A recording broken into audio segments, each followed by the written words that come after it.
Jejum. Tudo sobre o jejum na nova aliança. Você vai receber hoje um conceito totalmente novo do que é um verdadeiro jejum. Meu irmão, minha irmã, na última mensagem, através do vídeo que fizemos, nós falamos sobre o convencimento do coração da incredulidade. E eu apresentei para vocês as duas formas para fazer isso. Meditação, soaking, e a confissão, utilizando a fórmula PPPB. Ou seja, a confissão deve ser presente, pessoal, positiva e bíblica. Aconselho a você que, se você não assistiu os vídeos anteriores, assista, para que você entenda o contexto do que eu estou falando. Deus, meu irmão, minha irmã, fez o que precisava ser feito para a sua vida ser perfeita e incrível. E agora é sua vez de tomar posse pela fé e convencer seu coração. Se você passa por alguma dificuldade de aceitação, se você se sente rejeitado por algum familiar, se você errou no seu passado e se arrepende de todo o coração disso, declare para o seu coração, convença o seu coração que está tudo bem, que você com toda a força está superando ou já superou isso tudo. Declare para o seu coração que você é um filho ou filha muito amada de Deus, que você é aceito e que você é abençoado. Quando no seu coração vier sentimentos e pensamentos negativos sobre você mesmo, você vai mandar esses pensamentos saírem. Você vai declarar que esses pensamentos não fazem parte mais da sua identidade. Você vai dizer que é aceito por Cristo Jesus. Tudo isso é uma questão de tempo, até que seu coração esteja totalmente convencido. Uma vez que seu coração crer nisso, você nunca mais vai se importar com o que o resto do mundo pensa sobre você. Não vai se importar com julgamento nenhum, porque você já é aceito por Cristo Jesus. Assuma para você a identidade de um filho de Deus.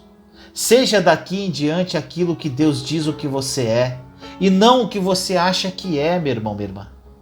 E eu quero te dar várias afirmações precisas e muito claras. Elas são: primeiro, não ore sem fé. Segundo, ore quando tiver fé e crer verdadeiramente no que você fala. 3. Não baseie sua fé em sentimento, mas sim na palavra infalível de Deus. A oração, como já foi dito, deve ser algo prazeroso, deve ser algo feliz, mas para muitas pessoas que eu conheço, a oração é um esforço muito grande. Escute, nós precisamos parar de orar com fruto de ansiedade, de incredulidade ou de dúvida. Tire da sua cabeça esse hábito religioso de que a oração é falar e pedir a Deus por horas. Se você meditar por 30 minutos tudo sobre o que a cruz fez por você, você já vai ter orado. Se você agradecer por tudo na sua quietude, na sua calma, você já vai ter orado. Aprenda a se quietar, aprenda a conectar o seu coração e sua mente em Jesus. Aprender a se assentar na quietude abre uma porta do céu para você, meu irmão, minha irmã. A essência, o começo, o princípio da oração não é sobre falar, mas é sobre ouvir e alinhar o seu coração. É sobre receber a paz do céu pela fé. É sobre ser grato que a nossa salvação está segura. Me desculpe ter que dizer isso, mas a forma que a maioria das igrejas ensinam a orar não está funcionando. Olhe para a grande quantidade de orações que as igrejas têm feito por séculos e a maioria delas não foram respondidas. E essas orações não respondidas são justificadas com aquela teologia do tem que ser fiel, não pode desistir, continue orando, orando. Mas enquanto estão orando de forma completamente errada, estão orando com fruto de medo e não de fé. Vamos entrar agora em um assunto muito comentado e complexo, o jejum. Muitas pessoas perguntam, ainda precisamos jejuar? Como a mensagem da graça está se espalhando pelo mundo inteiro, As pessoas que vivem sob a lei durante a vida toda precisam de tempo para se ajustar. Antes elas jejuavam movidas por justiça própria ou para tentar receber o favor de Deus. Mas de repente, elas entenderam que são amadas incondicionalmente e que não precisavam fazer nada para merecer esse favor. Então faz sentido acharem que agora, como já têm o favor imerecido de Deus, não precisam mais jejuar. E a pergunta é constante: nós devemos jejuar na nova aliança? Diversas pessoas perguntam isso porque existem pessoas que estão totalmente convencidas sobre a obra consumada da cruz e ainda vivem uma vida extrema de jejum. Uma delas é meu amigo Reinhard, que jejua continuamente. Eu também tenho o hábito de jejuar. Isso é maravilhoso. Faz muito sentido viver o jejum da nova aliança. E respondendo à pergunta, sim, nós temos que jejuar na nova aliança. O jejum deve ser tão parte da sua vida assim como a oração e as ofertas. Em Mateus 6, Jesus fala das 3 coisas que são as ofertas, orações e jejum. As ofertas estão em Mateus capítulo 6, versículos 1 a 4. Diz assim: tenham cuidado de não praticar suas obras de justiça diante dos outros para serem vistos por eles. Se fizerem isso, vocês não terão nenhuma recompensa do Pai Celestial. Portanto, quando você der esmola, não anuncie isso com trombetas, como fazem os hipócritas nas sinagogas e nas ruas, a fim de serem honrados pelos outros. Eu lhes garanto que eles já receberam sua plena recompensa. Mas quando você der esmola, que a sua mão esquerda não saiba o que está fazendo a direita, de forma que você preste a sua ajuda em segredo. E seu pai que vê o que é feito em segredo, o recompensará. As orações estão em Mateus capítulo 6, versículos de 5 a 15. Diz assim: e quando vocês orarem, não sejam como os hipócritas. Eles gostam de ficar orando em pé nas sinagogas e nas esquinas, a fim de serem vistos pelos outros. Eu lhes asseguro que eles já receberam sua plena recompensa.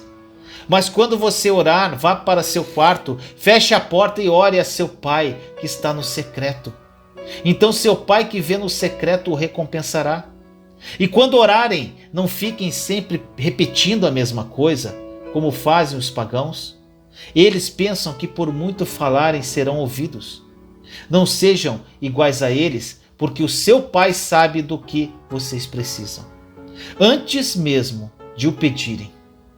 Vocês orem assim: Pai nosso que estás nos céus, santificado seja o teu nome, venha o teu reino, seja feita a tua vontade, assim na terra como no céu. Dá-nos hoje o nosso pão de cada dia, perdoa as nossas dívidas, assim como perdoamos aos nossos devedores, e não nos deixes cair em tentação, mas livra-nos do mal, porque teu é o reino, o poder e a glória para sempre. Amém. Pois se perdoarem as ofensas uns dos outros, o Pai Celestial também lhes perdoará. Mas se não perdoarem uns aos outros, o Pai Celestial não lhes perdoará as ofensas. O jejum, meu irmão, minha irmã, está em Mateus 6, versículos 16 a 18. Diz assim: quando jejuarem, não mostrem uma aparência triste como os hipócritas, pois eles mudam a aparência do rosto a fim de que os homens vejam que eles estão jejuando. Eu lhes digo verdadeiramente que eles já receberam sua plena recompensa. Ao jejuar, ponha óleo sobre a cabeça e lave o rosto, para que não pareça aos outros que você está jejuando, mas apenas o seu pai que vê no secreto. E seu pai que vê no secreto o recompensará. Meu irmão, minha irmã, cristão algum jamais duvidaria de que devemos orar e ofertar. Contudo, há aqueles que duvidam que temos que jejuar. O fato de Jesus lhes ensinar um só assunto com 3 pontos diferentes deixa claro para mim que o jejum faz parte da vida cristã, tanto quanto a oração e a oferta. Por 3 vezes Jesus usa a palavra quando e não se, em relação a ofertar, orar e jejuar. O que implica claramente que ele espera que seus discípulos pratiquem as 3 coisas. O motivo pelo qual Jesus disse: quando vocês jejuarem, é que ele já tinha por certo que seus discípulos jejuariam. Ele simplesmente lhes disse para fazer isso de forma diferente da cultura e da religião na qual cresceram. Os discípulos consideravam o jejum como uma prática normal, mas o que foi tão radical no ensino de Jesus é que ele lhes disse para jejuarem de uma forma totalmente diferente. Quando estudamos a vida de Jesus, vemos que ele constantemente confrontava a religião e a mentalidade religiosa. Por várias vezes ele ofendeu os religiosos ao quebrar o costume de guardar o sábado. Ele interagia com os pecadores em tal nível que era chamado de glutão e beberrão. Então, quando Jesus lhes disse, quando jejuardes, eles entenderam que seria ao menos se não 2 dias na semana, dependendo do compromisso deles. Jesus não disse que havia algo errado com o jejum, apenas com o motivo de jejuarem. A nova aliança nunca removeu qualquer dessas 3 coisas. Na verdade, a nova aliança mudou isso radicalmente. Mudou a forma como oramos, mudou a forma como ofertamos e mudou a forma como jejuamos. Ela não encerrou nada disso, mas, na verdade, mudou. Jesus colocou 3 coisas juntas, todas no mesmo contexto. Jesus ele nunca disse se orar, se jejuar, ele disse quando orar, quando jejuar. Então, ele estabeleceu aqui um jejum normal na vida de um discípulo dele. Se você quer entender o que Jesus quer dizer naquele contexto, você precisa entender a cultura judaica. Todo bom judeu jejuava uma vez por semana, de um pôr do sol até o outro. E agora eu sinto muito te chocar, meu irmão, minha irmã, mas não existe jejum de internet na Bíblia. Não existe jejum de Coca-Cola na Bíblia. Não existe jejum de Daniel na Bíblia. Daniel nunca jejuou. Não sei quem foi que inventou isso, mas isso não está na Bíblia. O que Daniel fez foi se abster de certas comidas que a religião dele não o permitia comer.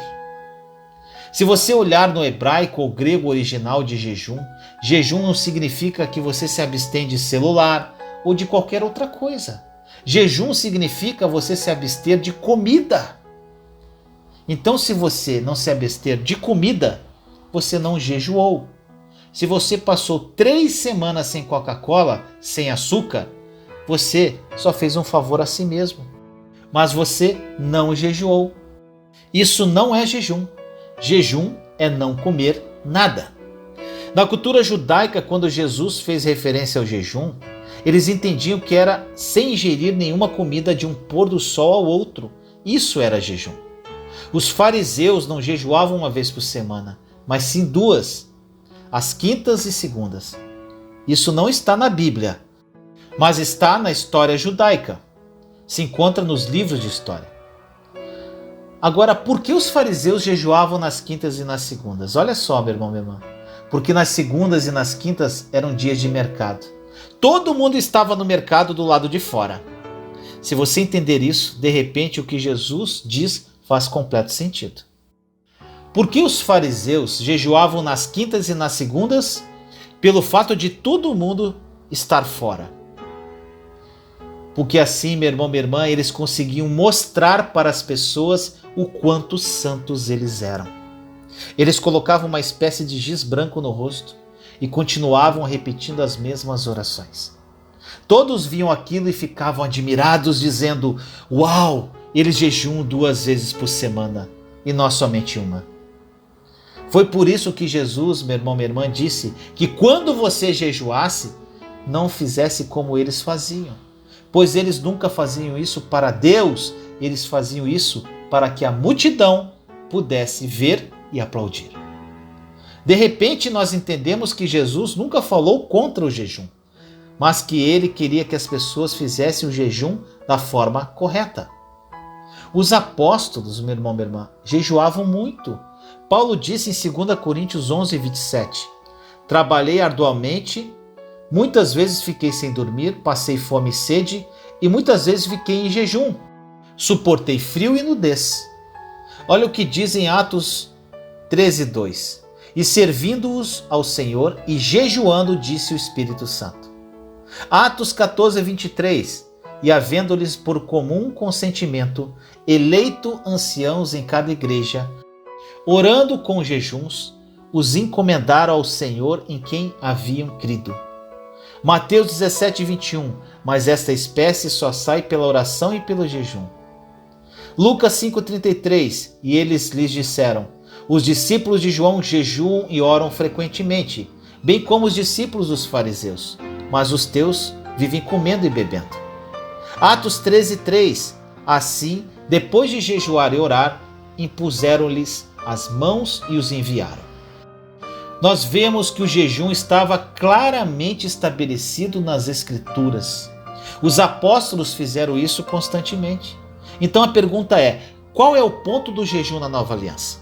Se Deus fez tudo através da obra consumada da cruz, por que eu tenho que jejuar ainda? O que você ainda tem que entender sobre o jejum cuidadosamente, não só na Bíblia, mas na nova aliança, é que existe algo interessante. Na nova aliança, no Novo Testamento, o jejum nunca está separado da oração. Você achará vezes após vezes essa conexão de jejum e oração.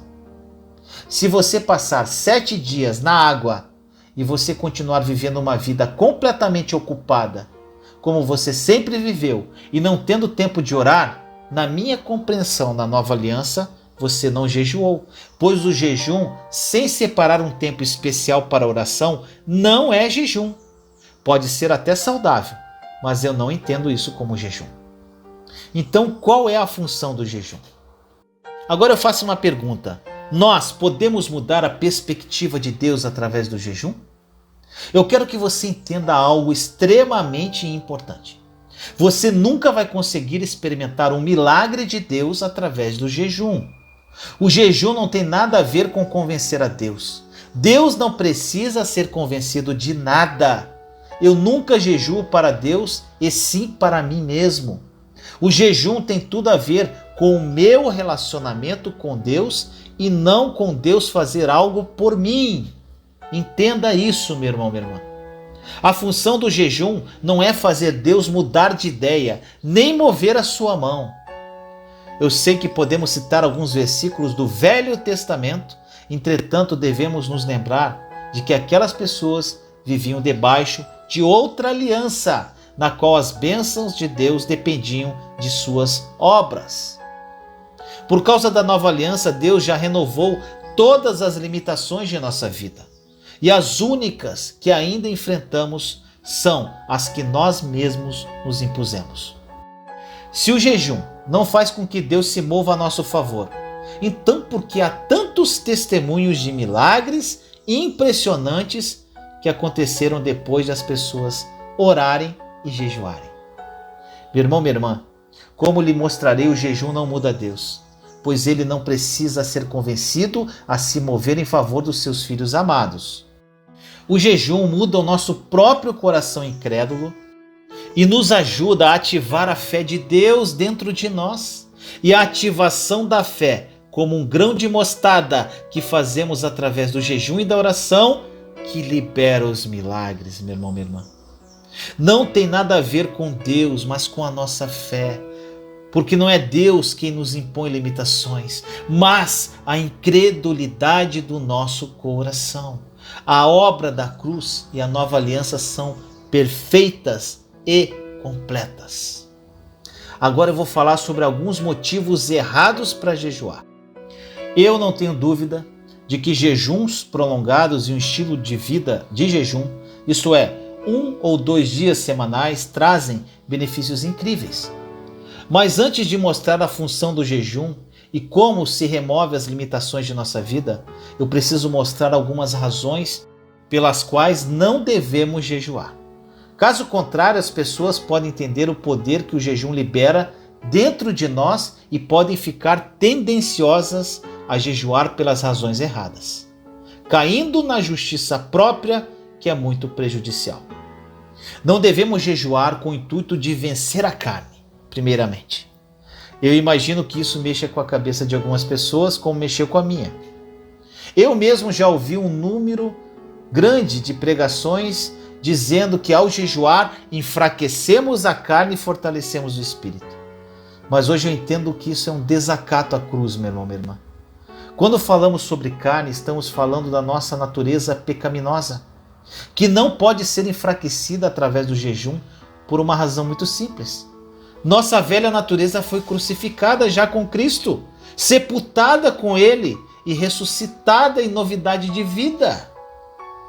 Como podemos matar de fome um homem morto? É impossível. Vencemos o pecado crendo plenamente na vitória da cruz, sem acrescentar a ela obra alguma, nem mesmo o jejum. Jamais devemos orar a fim de alcançar o favor de Deus, meu irmão, minha irmã. Não há nada que possamos fazer na vida para que Deus nos ame mais. Deus não fica impressionado conosco simplesmente porque jejuamos por um longo tempo. Na verdade, eu creio que se realmente entendêssemos a graça, jejuaríamos ainda mais, mas como resposta à graça dele. Então nossa motivação seria correta, não errada. Paulo expressou perfeitamente a resposta à graça quando ele disse em 1 Coríntios 15:10: Mas pela graça de Deus sou o que sou, e sua graça para comigo não foi em vão. Antes trabalhei mais do que todos eles.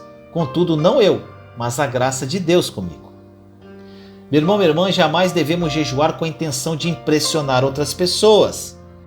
É exatamente quanto a isso que Jesus nos adverte.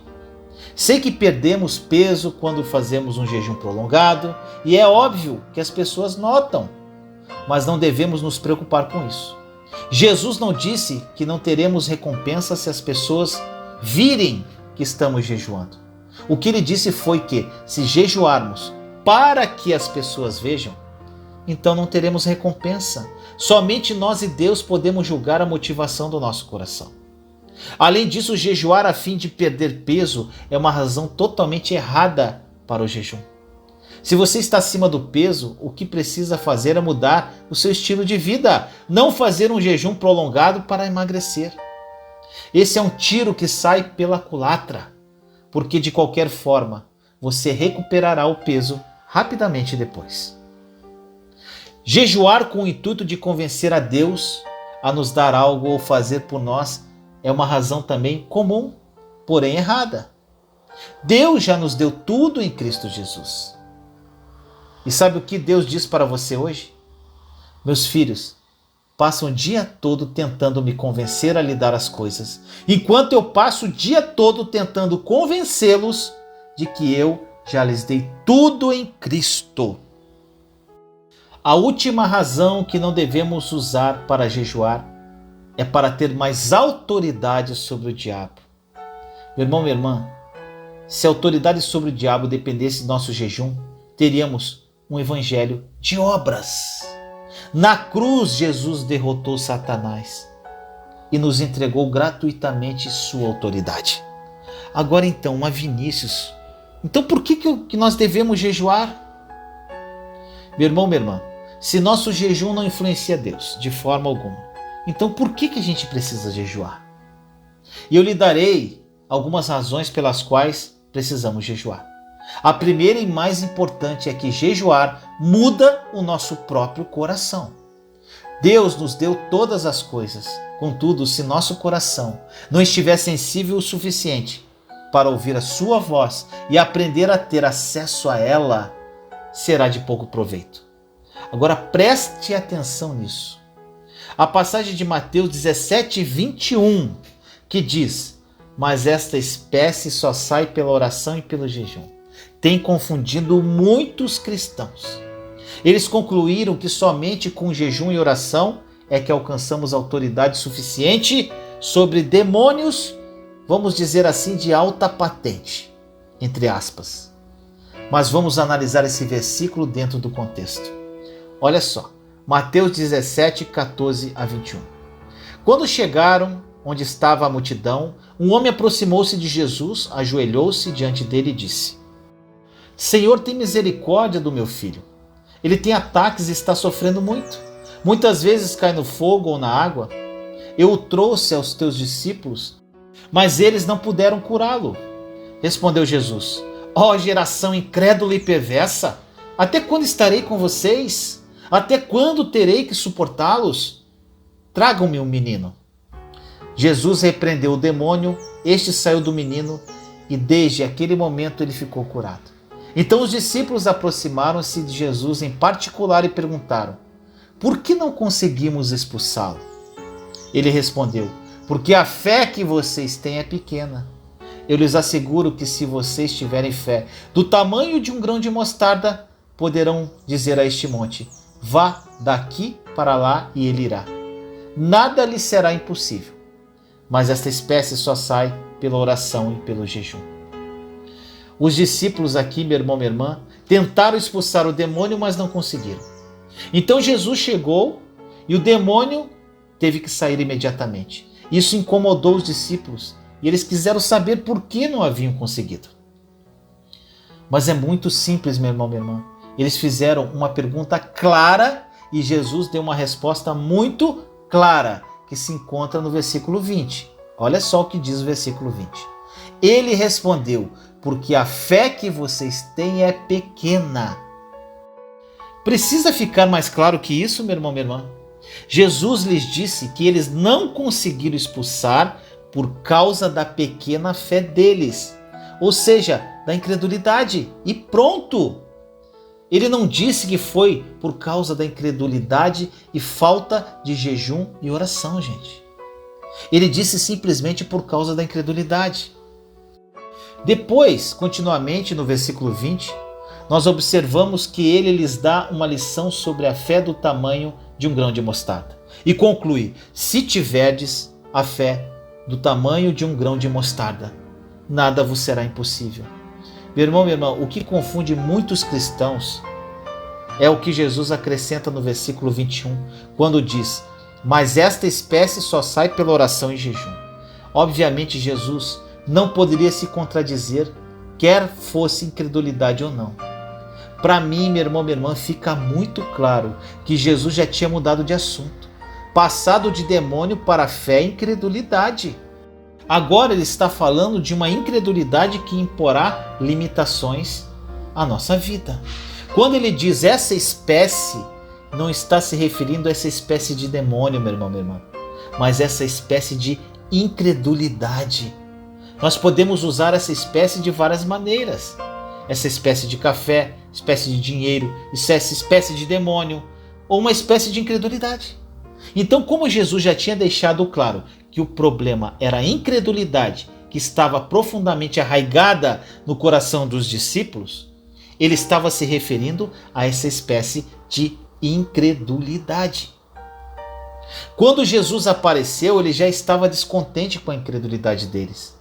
Como nós vemos no versículo 17, onde Jesus respondeu: ó geração incrédula e perversa, até quando estarei com vocês?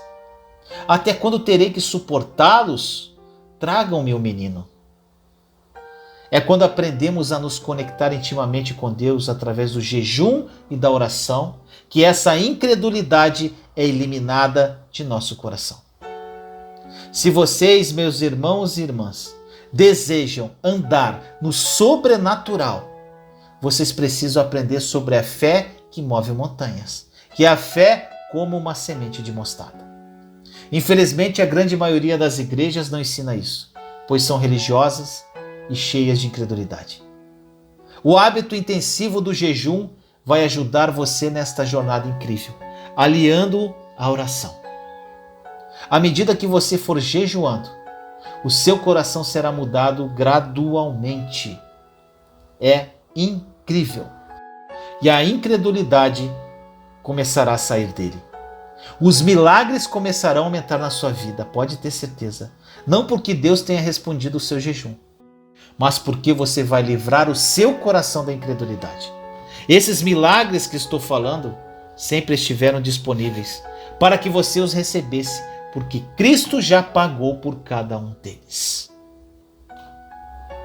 Meu irmão, minha irmã, aproprie-se da verdade da obra consumada da cruz. A nova aliança é uma realidade, vai mudar a sua vida radicalmente. Experimente dela.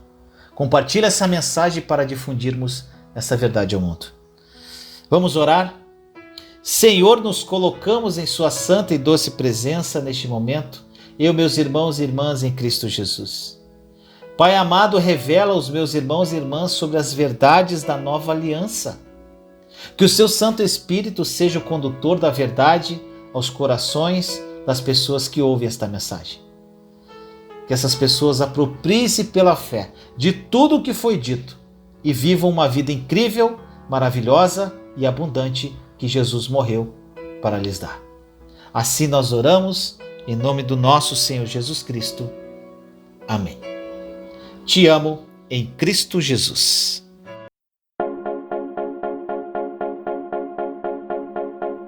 Juntos somos fortes. Compartilhe esta mensagem para que mais pessoas sejam edificadas. Inscreva-se no canal e acione o sininho para ser notificado de novos vídeos. Te amo em Cristo Jesus.